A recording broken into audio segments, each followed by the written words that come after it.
પંચમહાલમાં રવિવારે અનુભવાયેલા 2.7ની તીવ્રતાના ભૂકંપના લાઇવ દ્રશ્યો પઢિયાર ગામની ડેરી ખાતે લાગેલા સીસીટીવી કેમેરામાં કેદ થયા છે.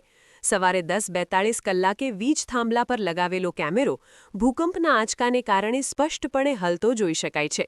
ઉલ્લેખનીય છે કે પઢિયાર અને કાંકણપુર પંથકમાં આંચકાની અસર સૌથી વધુ હતી, જ્યાં જમીનમાંથી અવાજ આવતા લોકો બ્લાસ્ટ થયો હોવાનું સમજી ઘરની બહાર દોડી આવ્યા હતા.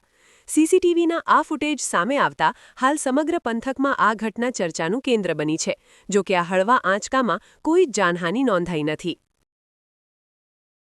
હું કાનાભાઈ રામાભાઈ પરમાર પઢિયાર ગામનો રહેવાસી છું. આજ રોજ સવારના 10:30 વાગ્યાની આસપાસ પઢિયાર ગામે ભૂકંપનો આંચકો અનુભવાયો છે, જેની તીવ્રતા સામાન્ય હતી અને ખબર પડી કે આ ગામના લોકોને વાતોવાતથી જાણવા મળ્યું કે આજે ભૂકંપ થયો છે અને જે લોકો બેઠેલા હતા જમીન પર એમને અનુભવ આવ્યું છે, બાકી જે ઊભા હતા એમને ખબર પડી નથી.